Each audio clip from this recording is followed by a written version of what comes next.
En 2026, l'Algérie entrera dans les annales.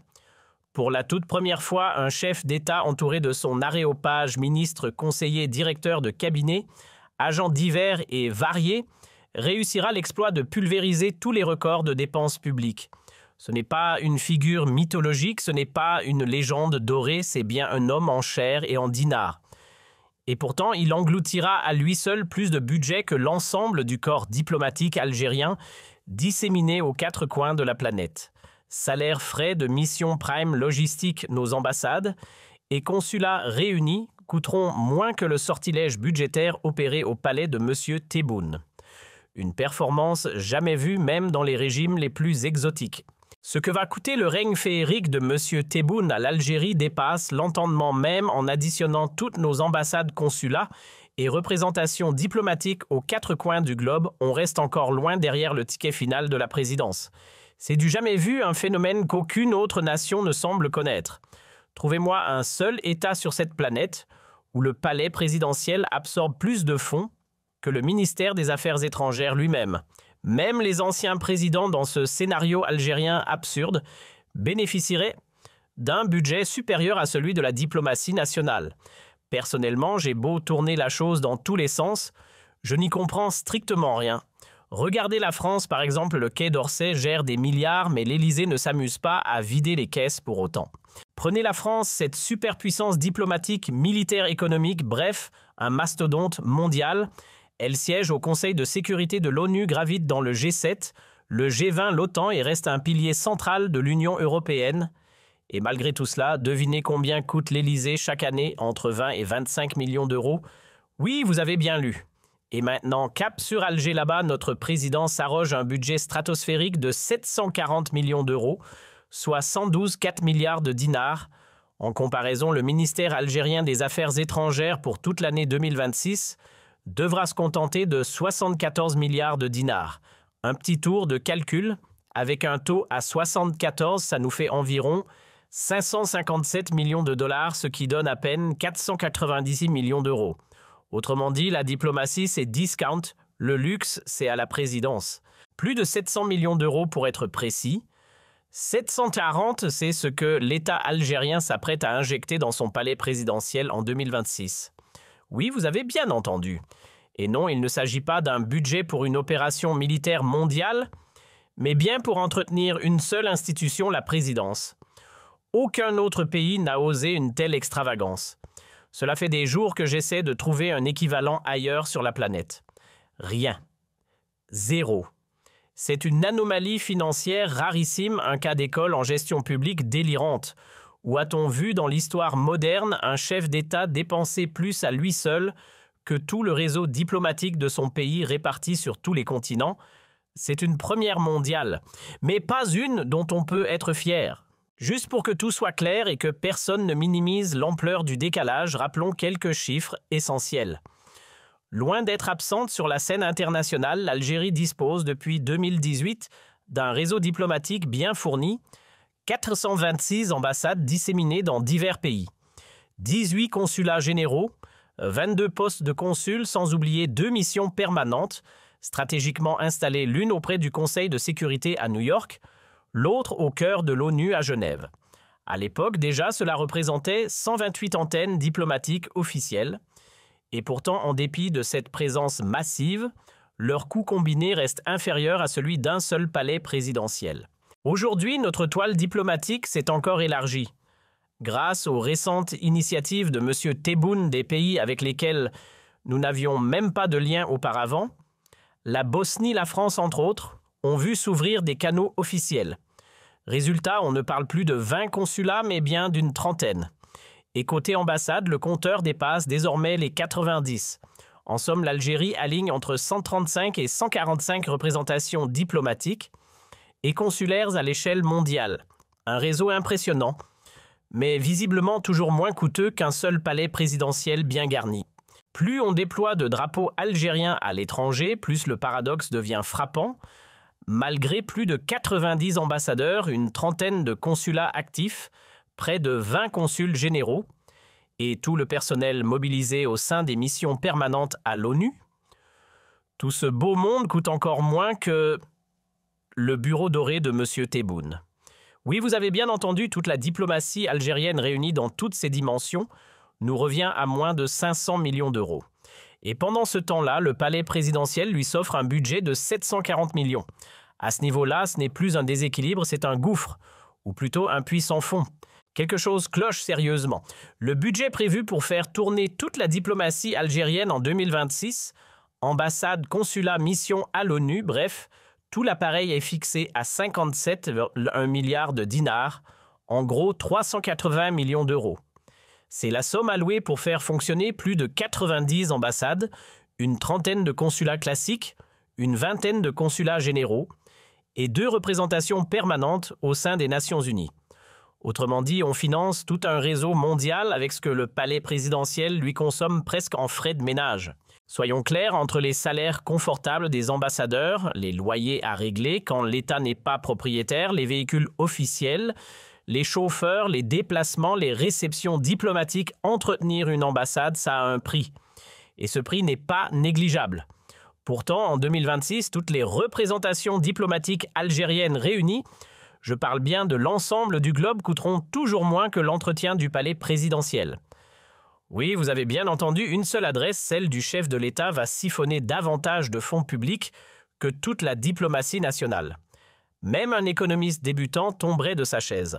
Regardons d'un peu plus près ce fameux budget présidentiel de 2026. Rien que pour les activités personnelles de M. Tebboune, ses déplacements, ses cérémonies, ses réunions et autres interventions, on débourse 6 milliards de dinars, ce qui, une fois converti, nous donne la modique somme de 77 millions d'euros. Oui, pour ses allées et venues, ses coupes de ruban et ses discours occasionnels, c'est 77 millions qui s'envolent. Et on se pose une question simple, où va tout cet argent? À ce prix-là, on pourrait faire 2 fois le tour du globe en première classe avec une escale sur la Lune. Mais Tebboune lui reste surtout invisible. Il ne sillonne pas le pays chaque semaine, ne rend pas visite à toutes les wilayas, ne tient pas d'assemblée populaire tous les 2 mois, ni même tous les trimestres. Il n'organise ni débats citoyens ni rencontres régulières avec la base. Bref, il n'est pas du genre hyperactif sur le terrain. Et pourtant, ses activités à lui seul s'élèvent à 77 millions d'euros. Il y a quelque chose qui cloche. En 2025, le budget de la présidence s'élevait déjà à 68,5 milliards de dinars, environ 450 millions d'euros. Un an plus tard, boum, on grimpe à 112,4 milliards de dinars, soit 740 millions d'euros. Qu'est-ce qui a changé entre 2025 et 2025? Oui, même l'année reste la même. Ce qui a gonflé, c'est surtout le budget de l'administration générale passé de 59,4 milliards à 97,9 milliards, sans explication. Mais avec beaucoup de zéros, 97,9 milliards de dinars, environ 650 millions d'euros. À ce stade, on n'est plus dans la logique économique, mais dans le domaine du surnaturel. Il faudrait presque consulter un théologien ou un mage pour comprendre comment une simple administration présidentielle peut engloutir une telle somme. 650 millions d'euros pour gérer des bureaux, des conseillers, des voitures et des dossiers. Il n'y a ni justification, ni explication, ni le moindre argument valable. En un an, le budget a littéralement doublé sans rapport, sans bilan, sans la moindre trace de raison. Un miracle budgétaire version Tebboune. En un seul exercice, on est passé d'un budget de 59,4 milliards de dinars en 2025 à un montant nettement plus élevé pour 2026, entièrement dédié à ce qu'on appelle l'administration générale de la présidence. Et attention, cela ne couvre même pas toutes les rubriques de dépenses, seulement ce vaste volet administratif. Ce poste englobe tous les salaires des fonctionnaires du palais, les conseillers, les chargés de mission, les véhicules officiels, les résidences présidentielles et l'ensemble des frais liés à la gestion quotidienne du pouvoir. En clair, c'est le budget du confort, du prestige et du protocole, rebaptisé administration. Le budget bondit de 59,4 milliards de dinars en 2025 à 87,9 milliards en 2026. Oui, quasiment le double. Pourquoi faire au juste? Une forteresse royale, un nouveau palais présidentiel tout en marbre importé, une flotte d'avions personnels, une station orbitale siglée présidence. On ne sait pas, rien n'est justifié, rien n'est détaillé. Et pourtant, la facture grimpe à vitesse supersonique, sans personne pour lever le doigt. Il arrive un moment où le silence devient coupable. Ce n'est plus une option, il faut des explications. Et vite, parce qu'on parle ici d'argent public, pas d'un compte privé planqué dans un paradis fiscal, ni d'un héritage familial à gérer en douce. C'est le fruit des impôts des citoyens, ce sont des fonds censés être attribués avec rigueur, transparence et justification. On ne distribue pas des centaines de milliards à l'aveugle, au bon vouloir d'un clan ou pour faire plaisir à un cercle d'initiés. Il faut des missions claires, des structures responsables, des raisons solides. Or, aujourd'hui, silence radio, aucun député ne bronche.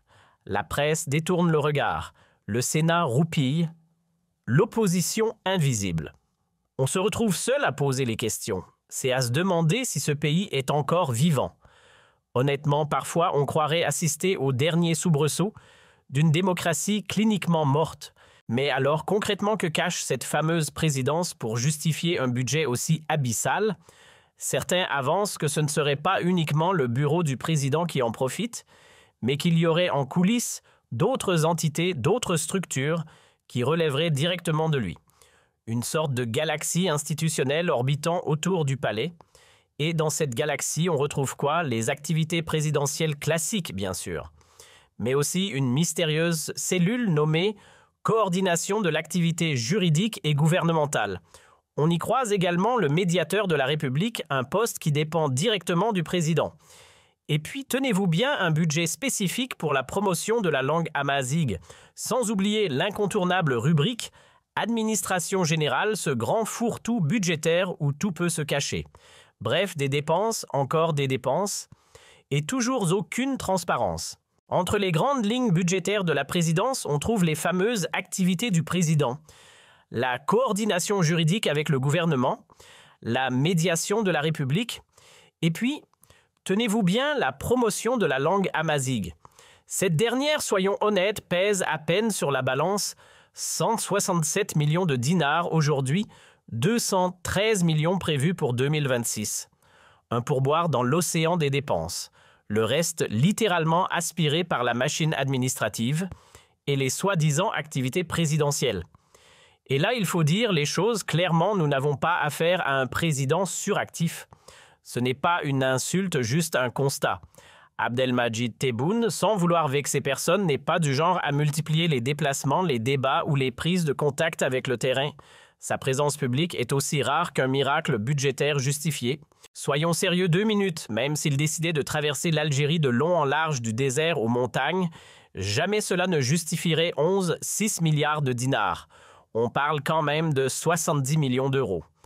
À ce tarif-là, on pourrait faire le tour du globe, 2 fois avec escale à Tokyo et retour en jet privé. Et pourtant, tous les moyens sont déjà là, l'avion présidentiel existe, la flotte est prête, les jets sont stationnés. Il y a des palais à profusion, des résidences officielles, partout des villas, des voitures de fonction, tout ce qu'il faut. Non, la présidence n'est pas dans le besoin. Elle nage dans l'abondance. En réalité, elle vit à un niveau de luxe totalement déconnecté des capacités économiques du pays, voire même des standards des autres chefs d'État africains ou arabes. Quand un président coûte à lui seul plus cher que l'ensemble du corps diplomatique à l'étranger, c'est qu'il y a un bug, et ce bug, on ne peut plus faire semblant de ne pas le voir. Désolé, mais il faut le dire. Désolé, mais